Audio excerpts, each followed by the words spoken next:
उस रात मुझे बिल्कुल भी नींद नहीं आई। मेरी छोटी बहन मेरे बगल में सो रही थी। मुझे उसकी सांसों की आरामदायक लय याद आ गई। कैसा अजीब एहसास है। मैं वहां था, मैं अपनी बहन को देख सकता था जब वो। मैं अभी भी इस पर विश्वास नहीं कर सका। क्या तुम्हें वो दिन याद है जब तुमने हम पर चिल्लाकर कहा था कि तुम एक विमान परिचारिका होगी? खैर, तुम 20 साल की होने से पहले एक हाउसवाइफ बन जाओगी। एक बार तुम्हारा बिजनेस स्कूल खत्म हो जाए, तुम टोटोरी की बीमा कंपनी के लिए काम करना शुरू करोगी। वहां तुम्हें प्यार हो जाएगा, वो तुमसे 2 साल छोटा है। उसके साथ तुम क्यारियाशी छोड़ दोगी।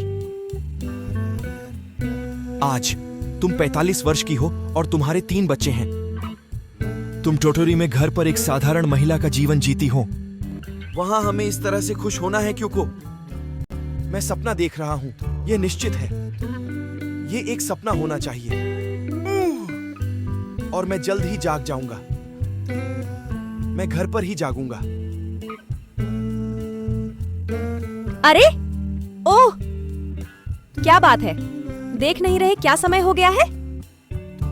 जागो अयाको, जाओ अपने पिता और अपने भाई को जगाओ। चलो माँ, मुझे और भी काम करने हैं। मेरे दोस्त शिबुया में मेरा इंतजार कर रहे हैं। मुझे पहले ही देर हो चुकी है। खैर, तुम्हें बस थोड़ा और इंतजार करना होगा।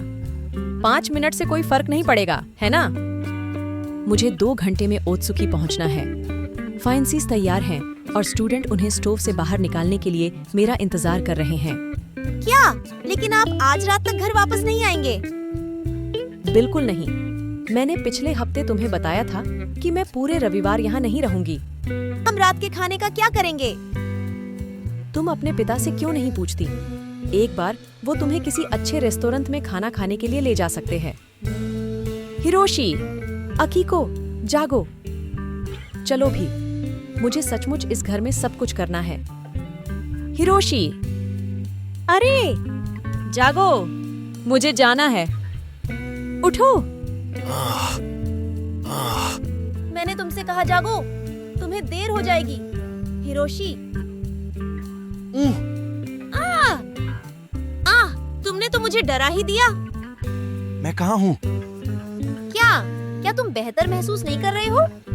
क्या तुम फिर अजीब बातें करोगे? माँ, ये हिरोशी, वो अभी भी अजीब है, बिल्कुल कल की तरह। क्या मैं अभी भी नहीं जागा हूँ? नमस्ते। लगता है आज का दिन भी खूबसूरत होने वाला है। हाँ, ये सचमुच सुखद है। उत्सुभुकी जाने और खिलते चेरी के पेड़ों को देखने का ये आदर्श समय है। कल मैंने सुना ये एक वास्तविक दंगे जैसा था। अरे नहीं, कुछ भी नहीं बदला। अरे नहीं, कुछ भी नहीं बदला। ये बिल्कुल कल की तरह है। लेकिन मुझे क्या करना होगा? मैं अपनी पत्नी, अपनी दोनों बेटियों के बारे में सोच रहा था। वो इस समय क्या कर रहे होंगे? हिरोशी, अगर तुम जल्दी नहीं गए तो तुम्हें सचमुच देर हो जाएगी। क्या तुम श्योर हो कि तुम ठीक हो? तुम आज सुबह से ही ठीक नहीं लग रहे। तुम्हें बुखार है? क्या तुम वाकई दवा की दुकान पर रुकना नहीं चाहते हो? नहीं, मैं ठीक हूँ। अब मुझे जाना होगा। फिर भी क्या वो कल शाम से कुछ अजीब नहीं लग रहा है? कॉलेज घर से माउंट उत्सुबुकी की सीढ़ियों पर 10 मिनट की दूरी पर है। हेलो। स्कूल के दृश्य ने मुझे अजीब तरह से प्रभावित किया, लगभग उत्साहित कर दिया। ओह, अरे हिरोशी, कल के बारे में माफ करना। मेरे पिता सचमुच मूडी थे। ये लड़का कौन था और वो किस बारे में बात कर रहा था? लेकिन मैं झूठ नहीं बोलता। तुम जानते हो, वो मान गया, लेकिन केवल तुमको होंडा की ओर से सुपर शावक उधार देने के लिए। ठीक है, ये मसाओ है। बेशक, ये सुजुकी का सेलपेट नहीं है। उसके पिता एक मोटरसाइकिल की दुकान के मालिक थे। हम पड़ोसी थे। जब हम लड़के थे तो हम हमेशा एक साथ दुर्व्यवहार करते थे।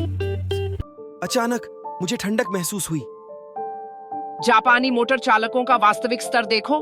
वैसे भी नवंबर में सुजुका में चैंपियनशिप के बारे में मैं तुम्हें ये बताऊंगा। इस बार हम विश्व चैंपियन बनेंगे मेरे दोस्त। मसाओ, यहाँ कौन है? मेरे बगल में कौन मुझसे बात कर रहा है?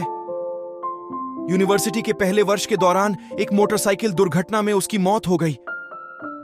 उसके फ्यूनरल की रात, मैं इसके बारे में कभी नहीं भूल सकता।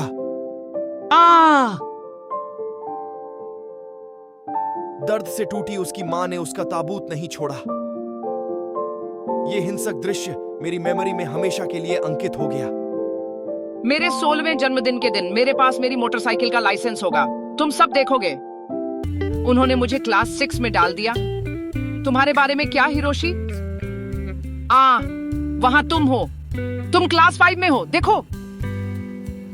लानत है, तुम टोमोको नागासे के साथ हो। तुम निश्चित रूप से एक भाग्यशाली व्यक्ति हो। वो कॉलेज की सबसे खूबसूरत लड़की है।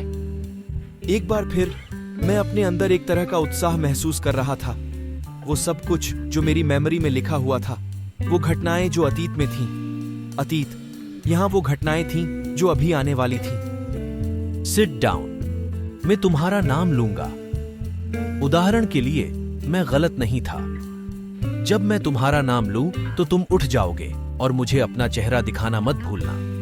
कानो सेंसे, ये वास्तव में वो थे जो हमारे अंग्रेजी के दूसरे वर्ष में थे। Arai Shigeo present. Inoue Yasuhiro present. Umatsu Saburo. मैंने अपनी क्लास में चेहरों को देखा। धीरे धीरे छोटी छोटी चीजों की यादें मेरे पास वापस आ रही थीं। ये आदमी, ये फुजीमोटो है। एक दिन हम माउंट उत्सुबुकी की सीढ़ियों पर लड़े थे। शिमादा डाइसुके प्रेजेंट। डाइसुके, मेरे पुराने दोस्त, तुम्हें दोबारा देखकर कितनी खुशी हुई। तकादा योजी प्रेजेंट। और उसका तोमोको नागासे, ये सच है कि वो सचमुच बहुत प्यारी है।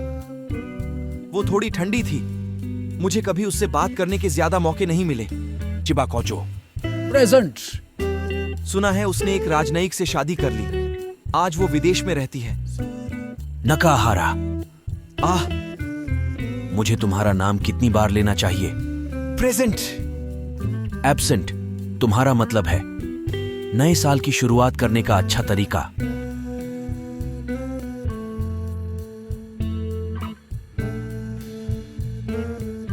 क्लास के बाद मैं तुरंत घर वापस नहीं गया। मैं जेंजन टेम्पल के कब्रिस्तान के पास गया, लगभग उसी समय जब मैं कल आया था। मेरी इच्छा थी शायद अपने एडल्ट जीवन में वापस जाने की। मैं आंखें बंद करके इंतजार कर रहा था, लेकिन कुछ न हुआ। नजारा वही था, मैं वही था, कुछ भी नहीं बदला था। अब मुझे इस पर यकीन है, ये कोई सपना नहीं है।